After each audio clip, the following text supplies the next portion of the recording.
Bonjour, bienvenue sur cette chaîne et que la paix de Dieu repose sur vous en abondance. Aujourd'hui, nous allons parler de plusieurs pratiques familiales qui semblent être innocentes, mais qui en réalité cachent d'épaisses couches de ténèbres. Le Dieu que nous servons, Jésus-Christ, est un Dieu de famille. Il sait très bien que pour avoir une église en santé, ça prend des familles en santé. Et ça prend aussi des membres évidemment en santé qui proviennent évidemment des familles en santé. Donc je parle ici de la santé sur tous les plans, spirituel, physique, mental et émotionnel. Le diable, sachant cela, a tout mis en œuvre depuis sa chute pour insérer dans plusieurs familles diverses pratiques sous les noms de traditions et coutumes. Ce sont les peuples et les cultures, et ce dans le monde entier. En effet, dans chaque pays, selon l'organisation géographique historique, chaque région, chaque tribu, chaque village a des coutumes et des traditions pratiquées par les membres de la même famille de génération en génération. Dans cette exhortation, je vais parler plus des pays africains vu que j'ai grandi en Afrique. Donc il y a beaucoup de choses que j'ai vécues.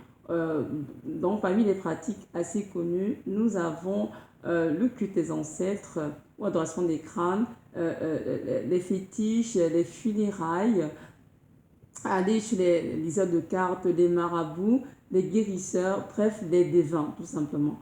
Donc, dans plusieurs familles en Afrique, ces pratiques sont courantes. Et lorsqu'on grandit dans de telles familles, on trouve cela tout à fait normal. Car les parents, les grands-parents et les ancêtres les ont pratiqués. Soit pour avoir la guérison, soit pour la protection contre les mauvais esprits, soit pour connaître l'avenir ou pour avoir le pouvoir. Bref, pour beaucoup de choses. Évidemment, beaucoup de personnes qui font ces choses et tout sont dans l'ignorance. Car toutes les personnes qui sont consultées, que ce soit les marabouts, que ce soit les féticheurs, les liseurs de cartes, ils sont tous au service de Satan, car nous savons très bien, enfants de Dieu, que le Saint-Esprit, l'Esprit du Dieu vivant, c'est lui qui opère toutes choses en nous. C'est lui qui est l'auteur de la guérison, qui nous révèle ce qui veut nous révéler en temps et lieu. C'est l'Esprit de Dieu qui fait tout et en nous. Donc maintenant, le problème est que les enfants de Dieu, c'est-à-dire les fils et les filles qui ont donné leur vie au Seigneur, Jésus-Christ comme Sauveur et Seigneur, après la repentance, au contact de la parole, ils sont éclairés et comprennent bien que toutes ces pratiques sont sataniques et qu'ils doivent y renoncer totalement, spirituellement et physiquement. Mais il est incroyable de voir combien d'enfants de Dieu se réclament être des chrétiens et continuent malgré la lumière qui est en eux à participer à ces œuvres ténébreuses. Je pense que certains ne le réalisent pas et mettent cela sous le nom de coutume ou tradition, tandis que d'autres sont bien conscients que ces choses ne glorifient pas le Seigneur, mais ils le font en cachette et très souvent pour satisfaire leur famille. Mais ce qu'ils oublient, c'est que Dieu les voit. Ce Dieu qui a planté l'œil les voit, celui qui a planté l'oreille les entend aussi.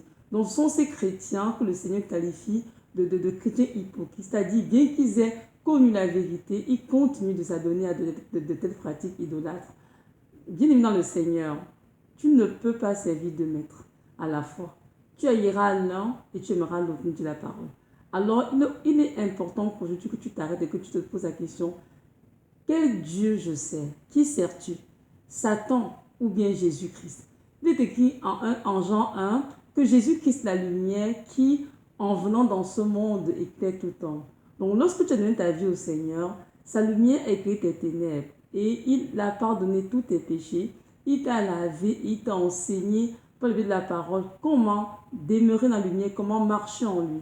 Alors, comment te retrouves-tu à participer aux œuvres des ténèbres? Mais avant de continuer, nous allons lire un texte dans la Bible. Ce texte est dans Colossiens 2, versets 6 à 8. Colossiens 2, versets 6 à 8. Je vais le lire.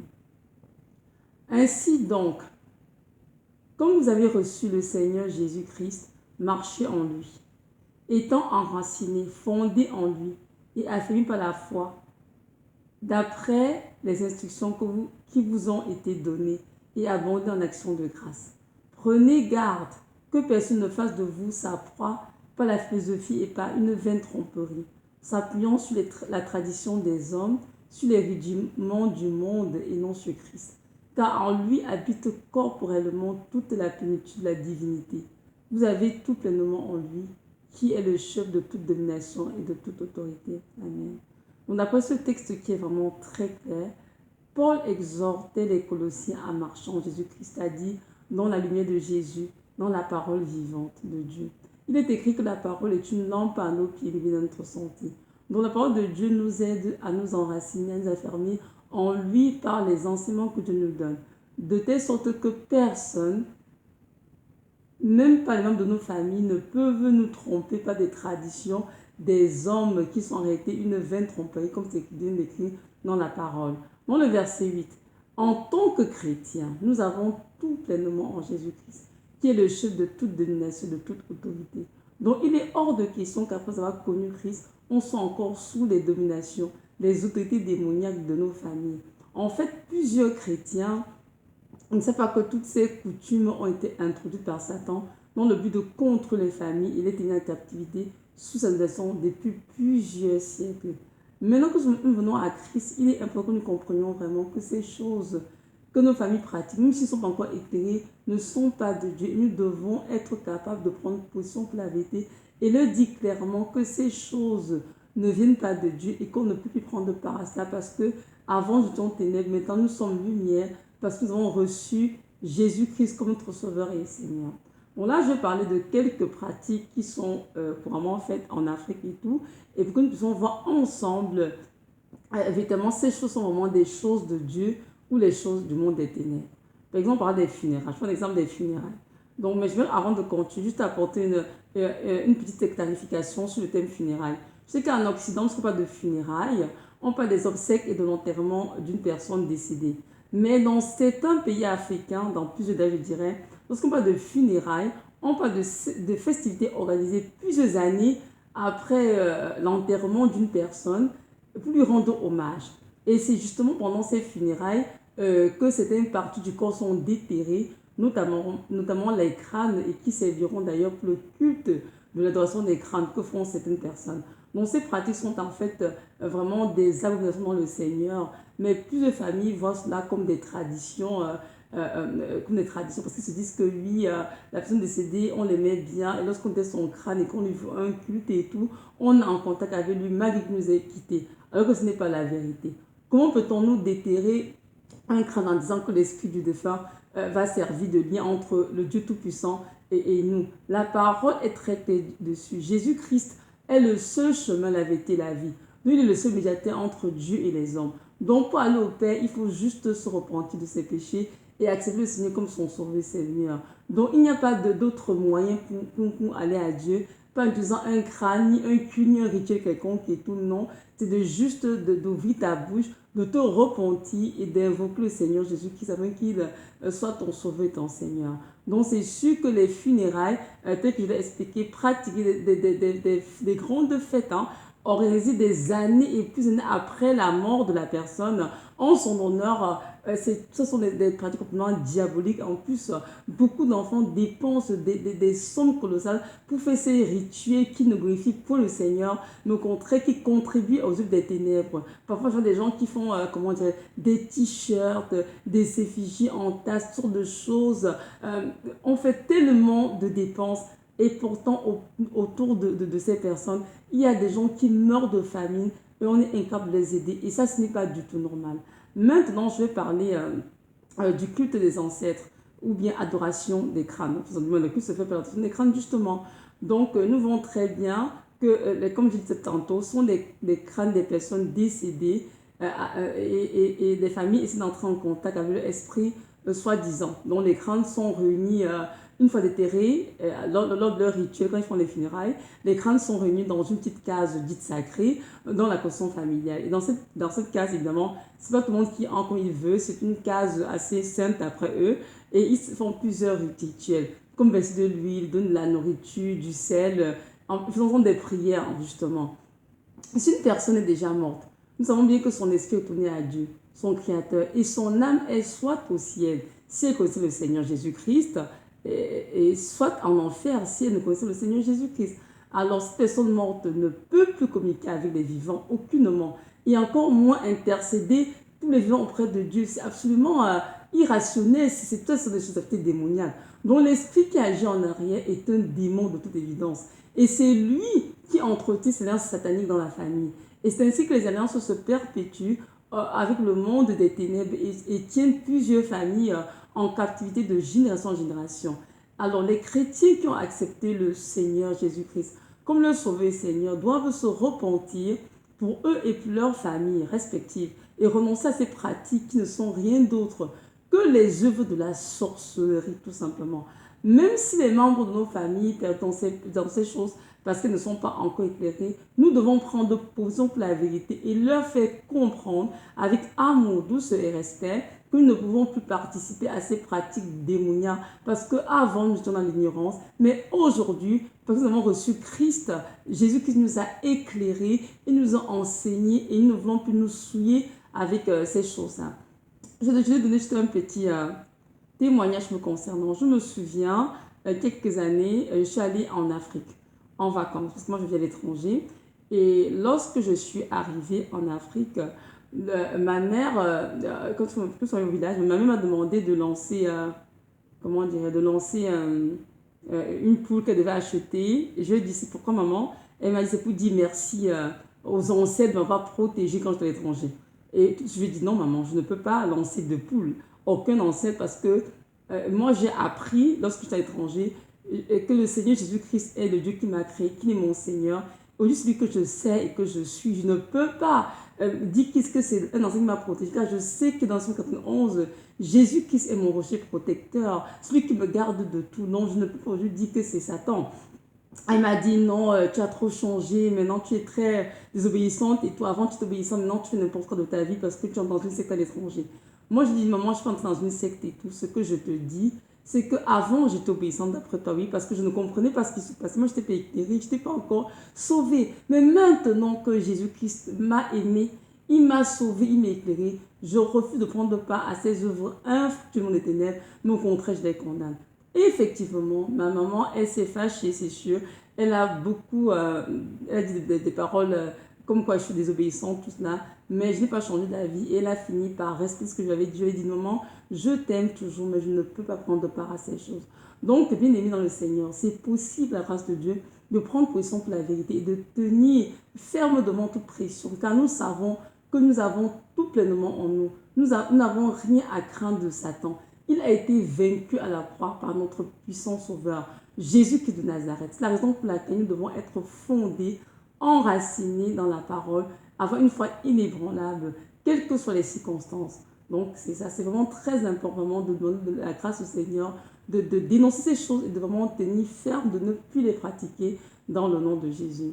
Donc nous pouvons continuer avec ceux qui vont chez les marabouts, les féticheurs, guérisseurs. Pour moi, ils portent tous des noms différents, mais ils font exactement la même chose. Donc, allez chez les marabouts, par exemple, féticheurs, guérisseurs. Beaucoup de personnes vont chez les marabouts ou les féticheurs pour les consulter afin de connaître soit l'avenir ou pour se faire protéger d'une attaque démoniaque ou pour chercher la guérison, pour une promotion au travail, pour toutes sortes de raisons. Nous avons appris dans la parole que le Saint-Esprit est l'Esprit de vérité qui révèle toutes choses. Il est notre enseignant et c'est lui qui nous conduit dans toute la vérité. Donc, allez voir un marabout qui sert le diable, c'est consulter un esprit démoniaque. Ce qui est tout à fait contraire à la parole de Dieu. En Occident, ce sont les liseurs de cartes, appelés aussi médiums, on a dit, qui font ce travail de lire les cartes, pour te dire ton avenir, pour deviner ce qui va t'arriver. Ils te mettent en fait en contact avec un esprit familier, tout simplement, un démon qui connaît bien ta famille et c'est ce démon qui leur donnera plusieurs informations désirées te concernant. Et en plus, peu de temps, ce ne sont que des faussetés. Donc, nous allons lire dans la parole ensemble, vraiment, c'est dans Lévitique 19, pour voir vraiment le regard que le Seigneur pose sur ces choses qui sont vraiment une abomination devant ses yeux. Donc, le texte est dans Lévitique 19, verset 31. Donc, Lévitique 19, verset 31, je vais le lire. Ne vous tournez point vers ceux qui évoquent les morts, ni vers les devins. Ne cherchez point à vous rendre impurs avec eux. Je suis Yahweh, votre Dieu. Amen.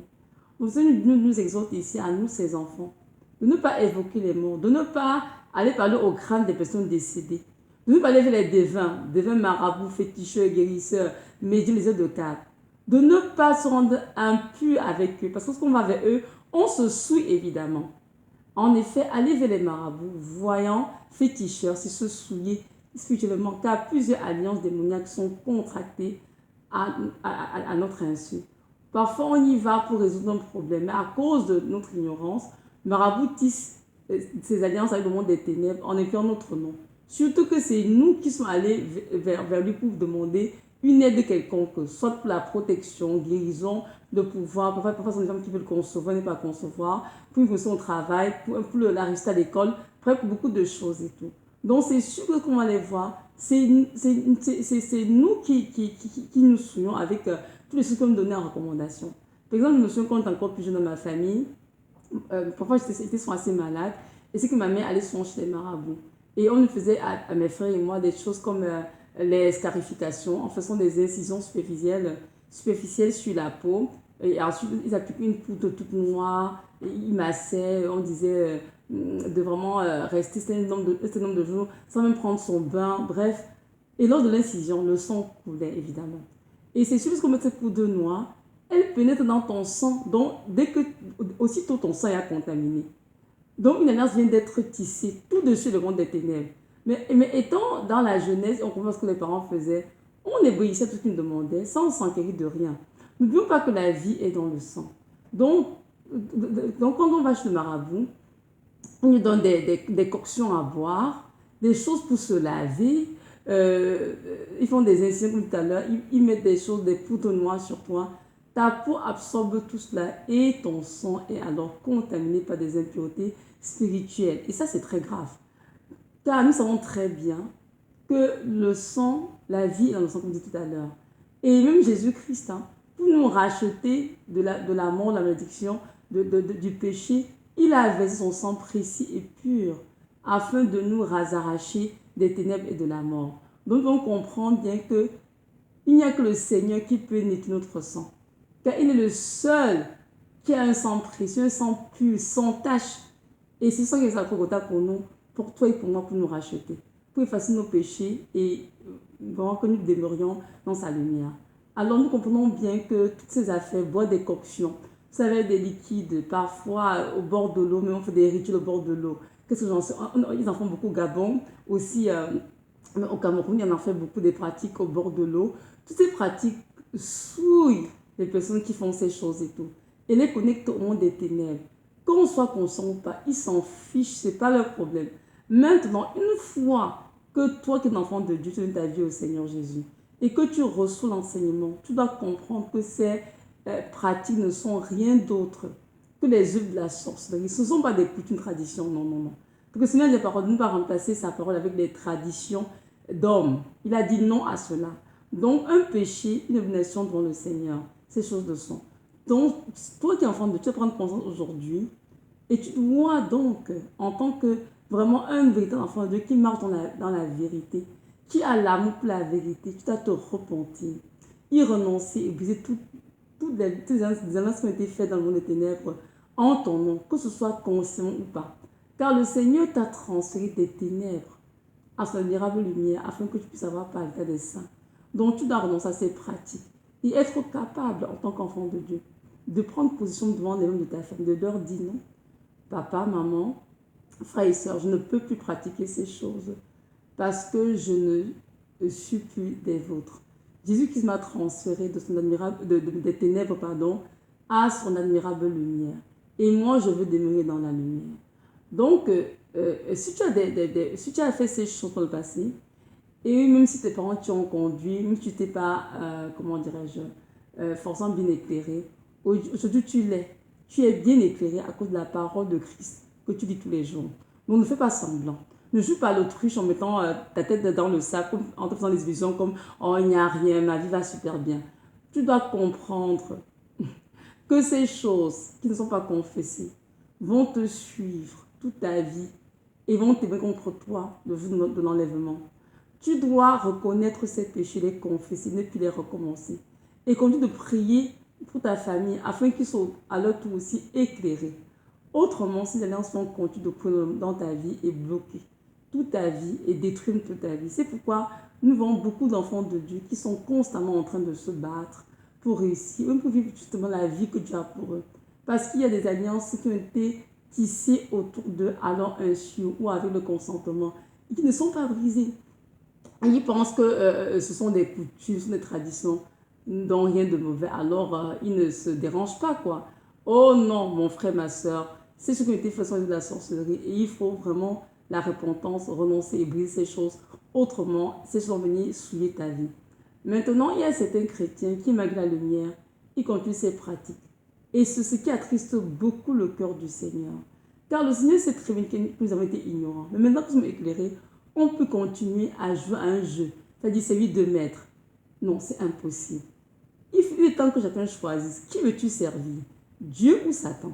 Tu dois choisir. J'ai entendu l'histoire d'une jeune sœur, en Christ en Occident, qui était mariée, chrétienne à l'église tout le temps, vraiment en feu, comme on dirait, dit et tout. Et lorsqu'elle a donné naissance à sa fille, sa mère a débarqué de l'Afrique avec une corde qu'elle a attachée autour de la tête du bébé. Et mais quand son ami lui a posé la question, mais qu'est-ce que c'est que ça? Elle a dit, mais c'est maman qui est venue avec elle, a l'attacher. Pourquoi? Pour protéger l'enfant. J'ai dit, comment ça se peut? Même qu'elle soit chrétienne, elle a quand même accepté. Et pourtant, le Seigneur est notre rocher protecteur, nous dit la parole. Quelle corde peut protéger un enfant? Quel corps? Rien ne peut protéger un enfant. Il n'y a que Jésus-Christ qui est notre protection. C'est qui est dans la parole. Au fait, ceux qui vont chez les marabouts, féticheurs, guérisseurs, devins, médiums, doivent comprendre que Satan ne peut pas chasser Satan. Il y a que le lumière de Jésus-Christ qui peut chasser les ténèbres qui entourent beaucoup de vies et apporter moi la guérison, la délivrance, la protection, bref, toute bénédiction. Donc, comprendre que ce que ça décide de faire, c'est de tout simplement continuer d'enchaîner les familles à cause de notre ignorance. Mais Dieu nous a dit dans la parole que son peuple périt faute de connaissance. Et Dieu ne veut que nous soyons ignorants. C'est pour ça qu'il t'a permis aujourd'hui d'entendre ce message, que tu saches que cette famille pratique et disent que non, ce sont des coutumes, ce sont des traditions, ne sont rien d'autre que les œuvres de la sorcellerie. Donc que ce soit des funérailles, que ce soit l'adoration des crânes, depuis des ancêtres, aller chez les marabouts, les féticheurs, les devins, les médiums ou les guérisseurs, toutes ces choses sont des œuvres des ténèbres. Et ce nous est dans Éphésiens 5, verset 11, ne prenez point part aux œuvres des ténèbres, au contraire, condamnez-les. Et si vous condamnez les ténèbres, évidemment, tu ne peux plus prendre part aux œuvres des ténèbres. Donc, on lit ensemble un autre passage, c'est dans 2 Corinthiens 6, versets 14 à 18. 2 Corinthiens 6, versets 14 à 18. Non, je vais le lire. Ne portez pas un même joug avec les incrédules, car quelle communion y a-t-il entre la justice et l'iniquité? Ou quelle communion y a-t-il entre la lumière et les ténèbres? Et quel accord y a-t-il entre Christ et Bélial? Ou quelle part a le fidèle avec l'infidèle? Et quel accord y a-t-il entre le temple de Dieu et les idoles? Car vous êtes le temple du Dieu vivant, selon ce que Dieu a dit. J'habiterai au milieu d'eux et j'y marcherai. Je serai leur Dieu et ils seront mon peuple. C'est pourquoi sortez du milieu d'eux et séparez-vous, dit le Seigneur. Ne touchez à aucune chose souillée et je vous recevrai. Je serai pour vous un père et vous serez pour moi des fils et des filles, dit le Seigneur Tout-Puissant. Amen. Quel magnifique passage. Très bien écrit, très bien expliqué. Il n'y a même pas à l'interpréter. Donc le Seigneur te demande à toi, qui te dit être son enfant, d'arrêter d'être en communion avec les esprits démoniaques de ta famille, les crânes des ancêtres, les idoles chez les marabouts, les calebasses, toutes ces choses, les statues. Il dit non à toutes ces choses. Que tu arrêtes d'être en contact avec le diable, de te séparer de toutes ces choses qui te souillent et de marcher dans la lumière de Christ comme il te l'a enseigné. Car il n'y a aucun rapport en effet entre la lumière et les ténèbres. Il n'y a aucun rapport entre ton corps qui est le temple du Saint-Esprit et les idoles. Dieu habite en toi en tant qu'enfant de Dieu. Alors comment pourrais-tu utiliser ton corps qui est le temple du Saint-Esprit pour aller communier avec les idoles? Ça ne se peut pas. Il n'y a aucun rapport entre Jésus-Christ et Satan, tout simplement. Donc tu dois comprendre aujourd'hui qu'il est temps que tu arrêtes de vivre une vie chrétienne légère, superficielle, mais de comprendre qu'il est vraiment temps que tu fasses un choix. Si tu veux suivre Christ, alors donne-toi complètement 100% à Christ. Et si tu suis Satan, donne-toi complètement à Satan. Ne joue pas les deux rôles. Parce qu'à la fin des temps, lorsqu'il Jésus qui vient chez son église, tu risques d'être très déçu. Pourquoi? Parce que tu as joué deux rôles. Tu as joué un pied dehors. Et voilà qu'en l'enlèvement, tu ne seras tout simplement enlevé. Pourquoi? Parce que ta robe était souillée. Maintenant, si tu m'as écouté et que tu as donné à ces pratiques aussi, tu es d'une famille où on pratique ces choses et tout, et tu dois juste comprendre que tu dois aussi arrêter ces choses. Pourquoi? Parce que tous ces cultes que ta famille fait derrière ton dos avec toi sont des cultes démoniaques. Même s'ils appellent ça tradition, coutume, ces choses ne peuvent même pas te sauver, ne peuvent rien te donner de bon. Il n'y a que Jésus-Christ, ton Créateur, qui peut te sauver. Il a donné sa vie pour toi en mourant à la croix afin que tu vives. Alors, sauve ces pratiques ténébreuses de ta famille et cherche ce Dieu, Jésus de Nazareth, qui a donné sa vie pour toi. Invoque-le, il te répondra. Repente de tous tes péchés et reçois-le dès aujourd'hui comme ton sauveur, ton Seigneur. Il est la seule lumière qui éclairera tes ténèbres et te délivrera de Satan. Jean 3,16 dit ceci. Dieu a tant aimé le monde qu'il a donné son Fils afin que quiconque croit en lui ne périsse point, mais qu'il ait la vie éternelle. Alors, toi qui es dans ce moment, je t'en supplie, donne ta vie à Jésus de Nazareth afin d'hériter la vie éternelle.